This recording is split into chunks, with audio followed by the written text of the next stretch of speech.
Hey everybody, Austin here again with another Let's Play video. Today we'll be playing through Alex Kidd: The Lost Stars for the Sega Master System, a side-scrolling platformer and a conversion of the arcade game by the same name, by Sega.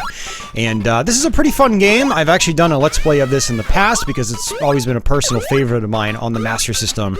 Back then I had much worse video quality, and I think I pretty much just tanked my way through the game. I would just run, I'd jump, enjoy the momentum-based physics, but then slam into objects left and right, and utilize my invincibility frames to get through tough parts.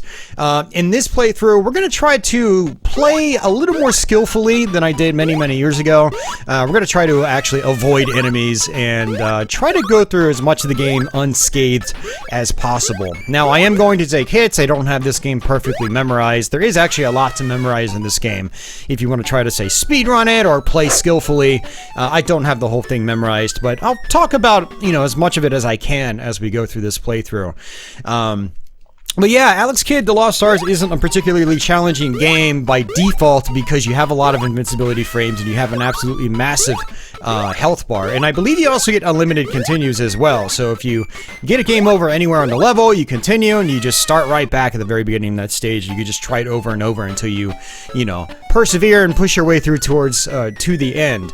So it's one of those games. But if you try to play it skillfully, you try to actually avoid enemies and things like that, the game becomes a lot more challenging. Especially since it takes more time to go through the game slowly, not taking damage, and so you're more likely to get to a boss at the end and then run out of time and get a game over. So hopefully that doesn't happen at all. I actually tried recording this a couple of times and that did happen, and I can't have that in a run because it's just wasting time if I'm continuing the levels and playing them again twice back to back.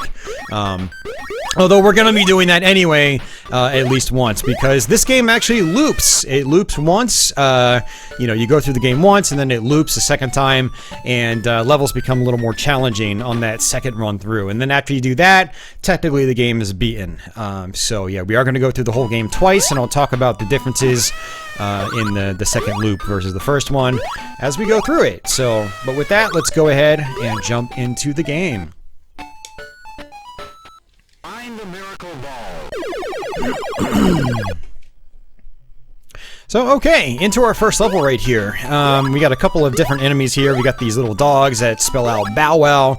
We've got these decks of cards. If you want to try to avoid the decks of cards, you just need to watch the, how the cards come out. A lot of the enemies in this game their attacks are basically timed. It's like, one thing comes out, wait. Another thing comes out, wait. Another thing comes out, wait. It's 1, 2, 1, 2. That's how a lot of the patterns go in this game. Some fun mechanics in the game, though. Alex can actually grab onto bars like this. Now, interestingly, if you hold down the jump button, Alex won't grab onto the bars, or he'll clip it just for a brief moment, and then he'll just fall off like so. So what I'm doing right here is just holding down the jump button, but if I let go of the jump button, Alex grabs right onto it. Now, you get jump power-ups, so I can jump much higher. You also get shot power-ups, which allow you to actually shoot a projectile across the screen. And you got these moving blocks that just rise up the screen. You got these birds right here. Occasionally, as you play through the game and you jump in specific spots, point icons will appear. And the point icons come in a variety of shapes and sizes. You've got money bags, you've got these little dolls, you've got these clown faces. They all pretty much do the same thing. They just give you points. Now, the shot power-up can also be used to destroy various enemies, like those decks of cards, or at least the cards that come out, not the decks themselves. For these little dogs here in the first level, they spell out Bow Wow. You want to wait and then jump after they've spelled Bow Wow completely. These clowns, you want to actually jump through them when they're at their highest. So when they're off screen like that, you can jump in between them and their ball. And this is our first boss area. And so what a lot of bosses do is they just shoot out things and it's just up to you to avoid them. So that little bear-looking balloon basically was spitting out music notes, and the music notes would hurt us. On the second loop, he spits out way more music notes, and so what I recommend doing on the second loop is using your shot to destroy the music notes to make getting past him much easier. So every level in the game actually has a boss section like that, and you know, it's very important to get used to tackling those boss sections very specifically. You notice that that second robot there, or the second set of robots, jumped. So the first set does not jump, the second set does jump. And so we're just gonna kind of just mosey our way through here. A lot of the parts in this game aren't really that difficult in terms of, you know, in terms of the platforming itself. So this level, for instance, has a lot of pretty easy things to deal with. This part's a little tricky, though. You want to jump on these when they're not fully open. When they're fully open, you'll actually just slip through the edges and not really fall to your death, because when you go into an endless pit, Alex just respawns at a checkpoint until your life bar is depleted completely. If having your shot power up is important to you at all, it's very important that you don't go into an endless pit. So, very important that you are careful. Otherwise, you'll go back to a checkpoint and you'll actually lose your shot power. So, Alex Kidd does actually use both of the buttons on the Master System controller. One button is jumping. The other button is your shot power. So, what I'm going to do is try to latch onto this right here, and then we're going to fall just like so. You notice that power-ups do appear. The SC builds my health bar a little bit, and again, your health bar also doubles as a timer. Alright, so this is our boss section. For this part right here, we just have to avoid these beams. So there's 1, 2, 1, 2, 1, 2, and I just want to try to avoid them. So just, whoops, 2, alright, and then jump up like that, and we got it. On the second loop, the distance that those beams travel is farther when they reappear. So in a way, it's actually a little bit easier on loop 2. And I think it's actually the only part in the game that is actually easier on the second loop than it is on the first loop. The timing is a little tricky to get used to on the first loop. Find the miracle ball. So interestingly, Alex Kidd actually has some voice samples in it, and that's actually a point of contention for a lot of players. When you take a hit, Alex has this really annoying scream. It's actually never bothered me too much, but I know it's grating for some players. And also, there's that guy in between levels that announces the next level. Oops. Ooh. Thought I was going to actually fall to my death there. That was actually bad. I was trying to get that power up of points, which is kind of pointless. I don't really need the points. You don't really get anything special. And coincidentally, this game doesn't actually tell you your final score unless it was a high score, I believe. So scoring in this game is a little weird. It's not really a good game for score because it doesn't even display a high scoreboard or anything like that. It only displays the highest. Now, what's kind of interesting with your shot power up is that it'll actually go up hills, but it won't go down hills. So there we go. So more shot pickups. So you could just run underneath these guys right here. And so there are two ways you can go about this part right here. You can actually jump up high and just land up here like so. Or you can fall down, jump, and then Alex will rise up like it's an elevator. Now, I want to take advantage of my jump power up here, though, because I can take the top route and just go over these things. There's one thing I really like about this game, is in a lot of stages, there are multiple ways to go about the various sections. And it's why I do want to grab onto this vine, though, just to be safe.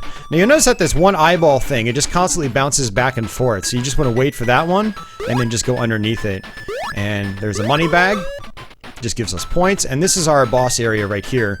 So what I'm going to do is kind of wait for this guy to come over this way, because another one's going to spawn, and I want to just jump over that. You can actually get them into a pattern where they're too close together and you can't jump over them. That actually happened on a previous recording, and I ended up getting a game over because I couldn't get through them without taking damage, and I ended up running out of time, and then, yeah, had to restart the Let's Play, so... But there we go, stage 4. This is an underwater level. So this level can be a little tricky. There are a couple of good tips I can give you on this one, though. So what we're gonna do is just try to go through this as quickly as possible. There's a shot power up. I'd like to save as many shot types or shot powers as I can. So I'm not gonna use them on these things. Now, if I want to get points, I'm sure it's probably good to kill these enemies. And there's SC. But the reason I want to keep my shots is for later on in the level. And I'm going to go ahead and just take my time here, and then we're just going to swim over these guys. Now, like a lot of Sega Master System games, and this is an issue with a lot of games on the platform in general, is Alex Kidd has a massive hitbox, and his hitbox extends all the way behind him. So you've got to be really... Yeah, see, that actually touched my... my snorkel, and I took a hit. So your snorkel is like a part of your body. I'm gonna go ahead and kill that guy. For these guys right here, I want to just wait. Just wait like that. They eventually stop spawning, and then we can just keep moving like so. So if you're trying to rush through this game, you do have to be really careful about it because Alex's hitbox is really, really big. And there will be times in this game where you'll take a hit and there's a clear, visible, big visible gap between you and the object that you touched. So you gotta be very, very careful in this game. So for these guys right here, this is a taste of our boss area, but you can just fly over them in this case. Later on in the game, you have to actually follow their patterns relatively closely if you plan on getting through it. And hopefully we can do that. We should get some life back here in a little bit, but there's a little secret right here. You can actually go down here. I wouldn't say it really makes things easier, but we're gonna do it anyway. And again, just like before, we're just gonna wait. Just like so. And I'm gonna go ahead and shoot this guy. So we have 10 shots left. And there's an SC right there, which builds back some of our health meter up top. Remember, your health meter also doubles as... it also doubles as your timer. So every time you take a hit, you lose health, but again, your health is also your time. And there we go. We can actually take advantage of our invincibility frames when we take a hit. And you'll actually end up destroying enemies when you run back into them as your iframes are in effect. There we go, killed him, and this is our boss area. There's gotta be another eel sort of thing up here. So what I like to do is come over here and then, see, look at that, I didn't even touch it, and it's still registered as a hit because the hitboxes are so large. So let's go ahead and just drop like so, and then use our shots for this part, and I failed. I'm gonna actually cheese my way through here. Just like so. I said I wasn't going to do that, but I don't want to get a game over. So, but what you want to do is go into the top middle part of the screen and then just fall down. You want to wait for the enemies to spawn on the right-hand side. Usually they come out in groups of 2, and then you have a big gap to where you can just drop down between the 2 big jellyfish, and then you can get through unscathed. Now, what's interesting about that water level is that if you turn around, for some reason you get sucked in towards the big jellyfish, and that can be a little frustrating. And so this level is actually not too bad. You got these eggs you gotta watch out for occasionally. And we've got the jump power up as well, so what I can do is actually just skip, you know, multiple jumps. So instead of landing on that platform, that bottom green platform is a spring. I don't have to. I've got the jump power, so I can jump twice as high. So these guys right here, you just gotta wait for them to spawn in, and then you can go ahead and move. A lot of just waiting here, so I can actually run through this, and then jump over these guys, and then just wait for this guy. Or I can shoot it. And I want to just run through that. Just, you know, you just gotta use your eyeballs on this one. Watch for these things just coming down like so. And I'm gonna just shoot that, and shoot that. And now we're gonna have to run. This big boulder is gonna come down on us, Indiana Jones style. And now we want to hold the jump button and then let go of the jump button. So we can grab that shot power. And then I'm going to go ahead and press jump to just let go of the balloon. This level is actually really easy on the first loop. It's actually pretty challenging on the second loop. But our boss section is actually coming up here in a moment. And you don't want to actually fall into this guy's mouth. You'll actually take damage if I remember correctly. I'm going to use my shots here to get past these guys a little bit easier without taking a hit. And then we're going to run and just jump. Boom, like that. Perfect. That was actually really good, so awesome.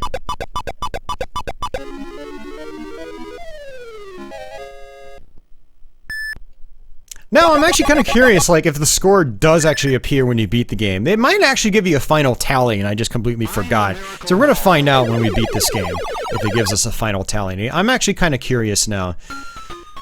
Alright, so this is our second to last level in the first loop, and I'm going to try to jump over this guy and just wait for those to disappear. This is a pretty easy part right here. Just squeeze yourself in between. The game will sort of just auto-squeeze you in between them. And I'm going to jump over that and just wait. And then jump up, just like so. I'm just taking my time because I don't want to take hits if I can avoid it. And so let's jump, and then jump, and then jump, just like that. And same thing here, jump, and then we're good. Alright, and that's that for those. These droplets actually do hurt you. I always give European game designers crap for, you know, having water drops that hurt you, but at least these water drops are big and bulky. You can actually see them. I don't mind getting hurt by water drops as long as I can see them. But in a lot of European developed games, they're super tiny, very difficult to see. But Alex Kidd, they're nice and chunky, so I'm okay with it. Alright, so you need to land on these before they disappear. These are just completely random, so they can be a little tricky to deal with. And these guys you can't actually kill, you need to just run underneath them. And they're going to actually be our boss at the end, or our boss section, which is going to be coming up here shortly. And I have so many shots, and I'm just going to go ahead and use them. Because your shots don't actually carry over from level to level, which is kind of a bummer. It would make the game a little bit, I think, more interesting if you could just stockpile your shots. But you can't do that in this game. You have to get them, you have to get a brand new set on every level. And again, those are just points. So lots of different icons in this game that just give you points. But the SCs are very important. They give you lots of, they give you your life back. And this is our boss section right here. You can't actually hurt that baby head, ironically. You can do it earlier, but not now. So for this part right here, you kind of want to wait for the biggest gap. And it seems like the gap sort of changes sizes. So let's see, it's right here, just like that. It's a little tricky. It's a little tricky.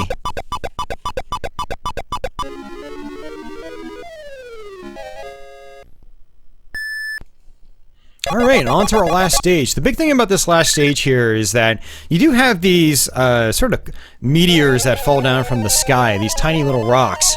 And the other thing is that you have to watch out for the boss. The boss is so much easier if you just know when it starts and then you just run right through it without it being able to really do much for you. Or do much to you. Now the other fun thing about this level is that it's like you permanently have a super jump power up. There's very low gravity on this level. Oops, and I just slammed right into that, making a mistake. So you can take advantage of being able to jump super high and just skip a lot of jumps. Let's just go ahead and keep going. There's going to be some ice physics later on. We got some icy objects with some spikes. Second loop, we'll have ourselves some penguins, which throw ice blocks. These robots actually shoot here. And that was actually close. I almost ran into that laser. Let's go ahead and just jump over them. And we should be close to the ice section here in just a minute.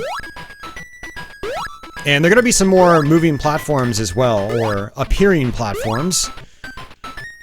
Kind of like on the dinosaur level. So right here, we have to just wait. Alex Kidd, Lost Stars has a couple of parts of the game like that, where you've got to wait. Otherwise, if you don't, you are going to die. So you don't want to touch the spiky ends. So I made the mistake of doing that. You can run straight through them though. And this is basically the lead up to the final part. And I thought I could just squeeze myself in there, but I can't. So the second the ziggurat boss appears, I want to, like right now... Shoot, that was terrible. That was an awful showing. I want to go ahead and just run, because if you run at the start, he's less likely to actually hit you. But that was really sloppy. Usually I get through that without taking a single hit, but, you know, it is what it is. Whatever. So, alright, this is our ending sequence. It basically plays this ending out twice. So I feel like this part of the game could have been executed a lot better to make things a little more interesting and make the second loop a little more meaningful. But this is pretty much the identical ending that you'll get the second time through. So for some people, getting to this part is beating the game for them. And I don't blame them. 7 stages, lots of obstacles, you get the same ending. But if you want to really beat the game, then you go through the game a second time. And you'll actually get a screen that says the end. That's really the only difference in terms of the ending. So this is a little more difficult now. The spacing of the enemies is much tighter, so it's a lot harder to avoid them. You'll also notice some level design differences as well. Like you'll have some blocks that move left to right instead of just up and down.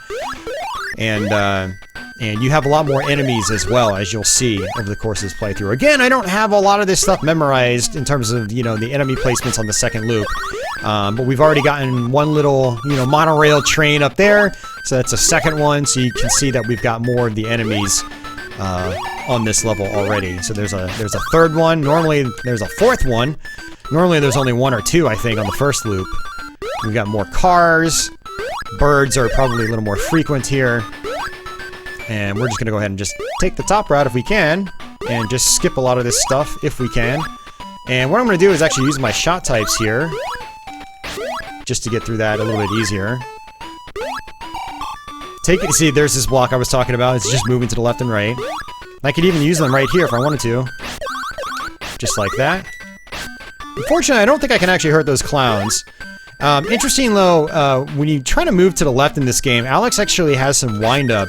So if you're not careful, you know, Alex will actually kind of sort of moonwalk backwards.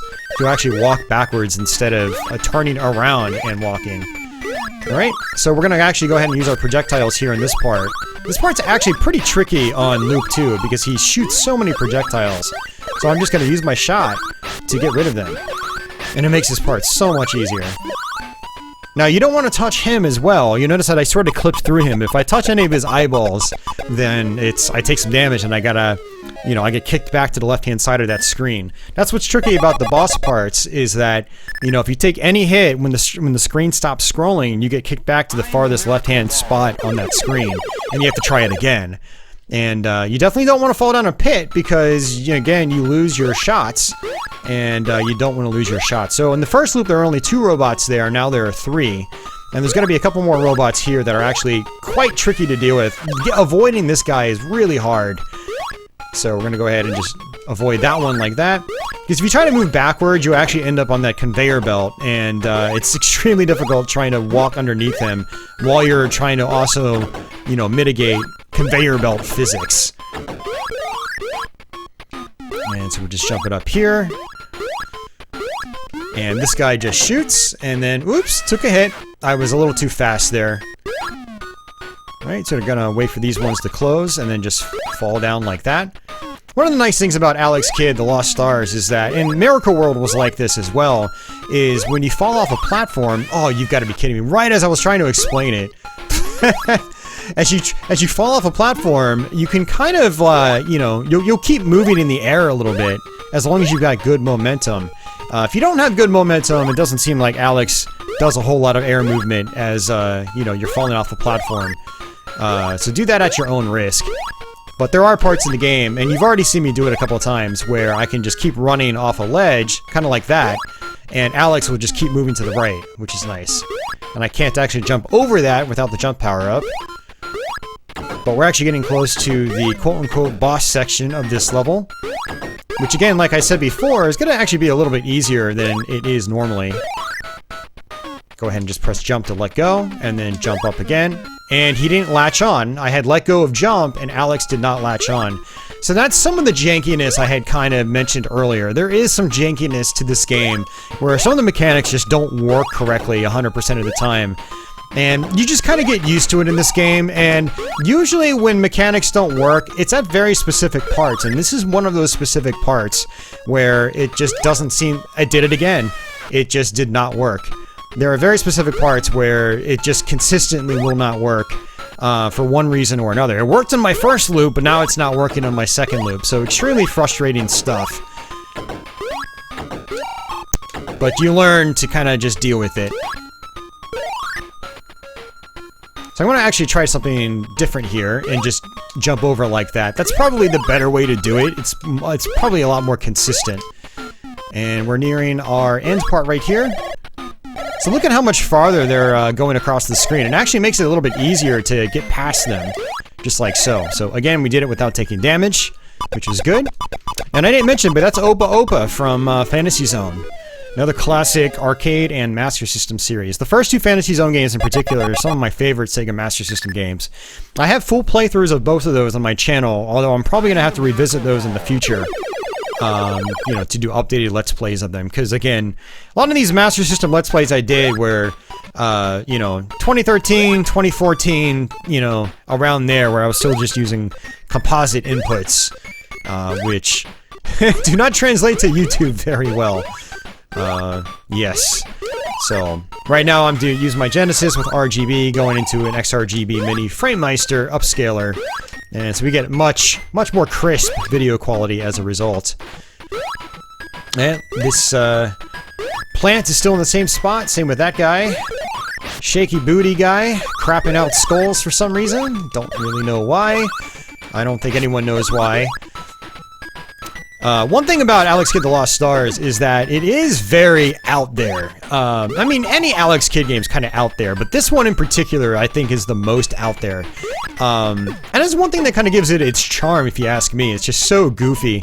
I love it. It's so fun. It's just, yeah, I love goofy creative design like you see in games like this. Sega was really good at that, for better or for worse. Some people just will never get it, but I've always enjoyed it.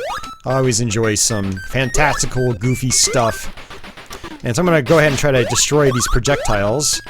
And then landing on this this vine on the, it's just the second loop for some reason, is really weird. And look at this, I'm really struggling to latch onto it. So I'm gonna go ahead and just try to run and jump over. And that's fine, I took damage. It's better than trying to latch onto that, that vine that doesn't seem to want to work. And again, just like before, I'm gonna wait for this guy to come over here. And you can't actually hurt these guys. So 1, 2, 3, jump. And then jump. Oh, you gotta be freaking kidding me, man. Okay, jump over. Or not. Look at that! Big gap between me and the enemy. Oh, we almost got a game over. But yeah, that's what I'm talking about right there, is the hitboxes in this game. Not particularly good. And so if you're the kind of person that doesn't like being screwed over by poor game mechanics and design, just be warned before going into this game. It's one of those games. There are some things that take some adjusting to, and I was actually starting to get flustered there because I was just getting shafted by poor collision detection. So, and let's go ahead and just shoot this guy. And I do need to actually keep up some momentum, so let's go ahead and just shoot these things just to keep rolling. Now, as you saw in the first loop, I do struggle with the end boss area of this level, so hopefully it doesn't give us as much trouble this time. But I wanna keep a move on just in case we do struggle. So there's some life again. Now, a nice, fun little graphical touch on this level is the bubbles that are constantly blinking, and your health bar is actually linked to that as well. So the white slots on your health bar actually do the same thing. It's a nice graphical touch, even though it was probably unintentional, and or just a side effect of how you know, things are set up or how things are programmed. But it's nice. I like little flashy graphical effects like that. Master System was good for stuff like that. And you see flashing effects quite frequently over the course of this game, actually. Like on the mechanical stage, or the robotic stage, stage 2, has some of that in the background. Alright, so just continuing to mosey our way along. Nothing, not a whole lot to talk about. It's just, again, same as before, just avoiding enemies. Although there are more enemies on loop 2, and just like before, I'm going to squeeze my way down here. You can either just fall, or you can actually press the down button to fall faster. And we're just going to go ahead and wait right here. And then I'm just going to wait some more. Just going to play the waiting game. And we should get ourselves, yep, a power-up right here. And there should be at least one more shot type. There we go. So we have 15 shots. I'm gonna go ahead and just try to kill some of these enemies, because if I don't, then it's a little bit difficult to get past them. These guys, you pretty much have to shoot to get past them without taking a hit. And there we go. And I'm just gonna wait for this one right here. Just shoot it to get past it faster. Alright. Gonna kill the one eel up top right here. There we go, and then just kind of tap my way forward, and now just come on down like so. And there we go. So we actually got it that time. That's how I wanted to get it on the first loop, but failed. But that's okay, we got it the second time. That's what counts. Yeah, we're already up to 30 minutes into the playthrough. Yes, this game takes about 45 minutes to go through. If you manage to get through everything, you know, on your first go, without getting a game over. Obviously, if you get a game over, you've got to do the whole stage over again. So, Alright, so this level is a lot harder than it was before. You've got a lot of these enemies here dropping eggs down on top of you, especially for the first part of the level. And it's very tricky to deal with. Just look at how overwhelming it is. There are just so many of them. But if you don't have the high jump power up, you can actually just end up jumping over them without touching the guy on top, which is nice. Alright, so now I have to use this spring, because I didn't make the jump power up appear before. And then jump. Here's the shot power up, which we will use. And again, we have to wait for the platforms here. Just gonna take my time on this one. And there we go. We can just run through this, but I do want the SC to get some of my meter back. I'm gonna go ahead and use our projectile there. Now, one thing I wanted to mention earlier is that Alex Kidd The Lost Stars is actually one of those games that was compatible with the FM sound module in Japan. And the code for that was actually, it still remains in the North American cartridge. So if you have a FPGA console or you use software emulation, or you have one of the power-based converter FM units, this game actually takes advantage of the FM sound. Also, you can enable that on the Wii Virtual Console version of this game. And the FM sound is actually really good. I actually wanted to do a version with the FM sound. I was gonna do it through my Mr. FPGA, but when I do my Let's Plays, I like going through my original hardware more. So we're actually going through an original Genesis Model 2 right now with a flash card. Yeah, with the flash card. I don't have a power-based converter mini FM. So we're just, you know, this is the standard, you know, Master System sound hardware in action, basically. So no FM sound for me on this Let's Play, unfortunately, but if any of you guys out there are curious about this game, this is one of those games that does support the FM sound, and it sounds really good, actually. I think it's one of the better sounding FM synthesis games on the Master System. Definitely recommended. So just like before, we're just going to do the exact same thing. Jump, and then jump, just like so. And again. Now we have more of these guys right here, which are a little annoying to deal with. You want to try to jump over them when they're at their smallest point. But sometimes you get screwed by big hitboxes. Actually, I might not have gotten screwed by the big hitbox there. I think I might have just mistimed my jump. So that was actually probably my fault. You know, in video games, sometimes dying is not your fault because of just poor mechanics. Other times, you've got to own up to it, and it is your fault because you didn't time your jump right. Also, these pink bars up here, these are actually ceilings. You know, when there are background changes like that, a lot of times I think, oh, that's just like, you know, part of the actual background, not the foreground, and I can just jump through it. But that's not the case there. So it is an actual ceiling you can bump your head against. I have actually, I think, landed in that pit because I tried jumping too early and bumped my head against it. Right, so we're getting relatively close to the boss. Oops, that was my fault. I shouldn't have ran in there like that. But again, you know, if you've got those iframes, you might as well take advantage of them and just run through enemies. Because you destroy enemies when you're blinking.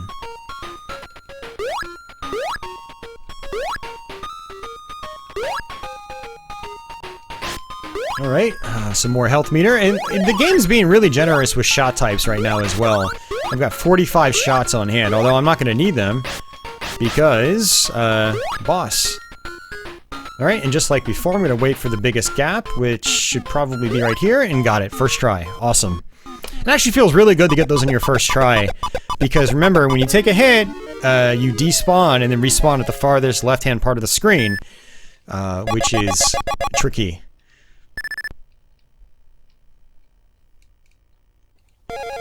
Alright, back to the ziggurat. I don't think we're going to have too much trouble here, but we do have a lot more asteroids falling from the ceiling. We got big ones and we got small ones. So you want to watch out for the big ones in particular because they bounce off the floor. And we're going to do the same thing as before, just jump all the way up here. And there's no shot type up there, interestingly. On the first loop, the shot appears and you can just land on it. Almost got hit by the small one bouncing.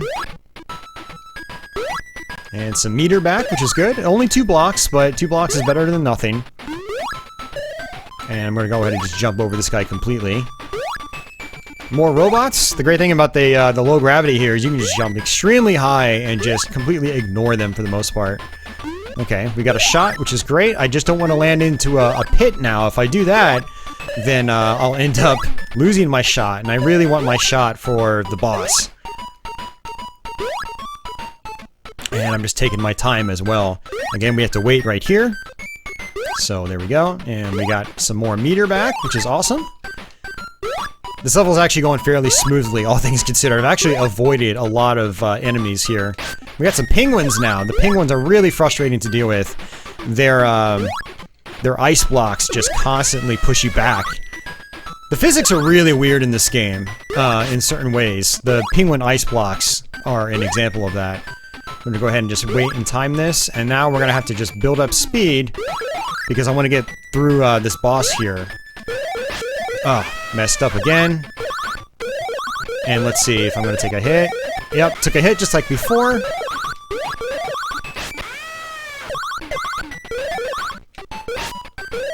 Oh, geez. That was super sloppy, but look at how overwhelming that can get. So, like, trying to do that with skill is easier said than done.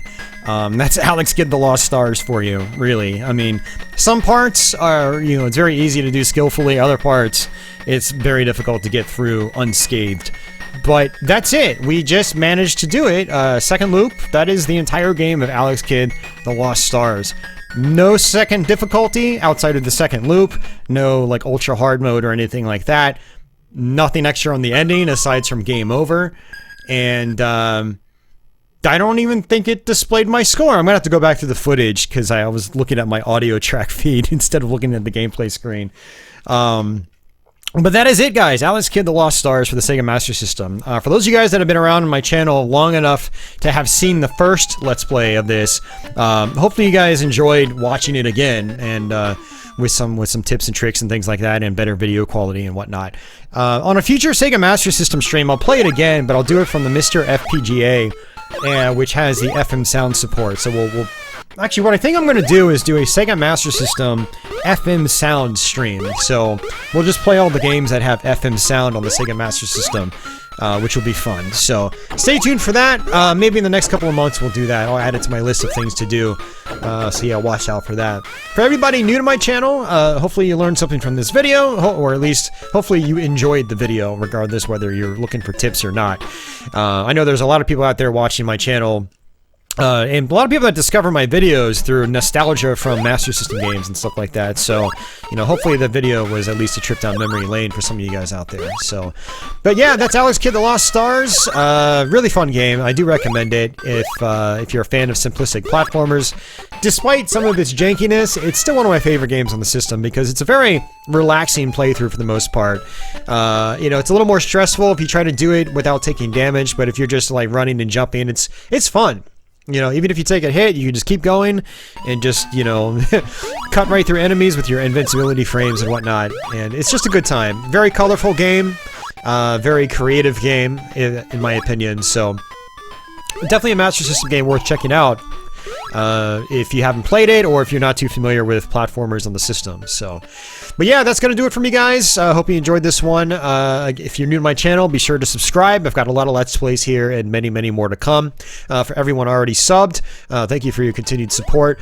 For anyone that doesn't know, I also do live streams here on YouTube every week. As of doing this video, it's on Wednesday nights. So if you're around, feel free to drop into those and say hello. And until the next one, guys, take it easy.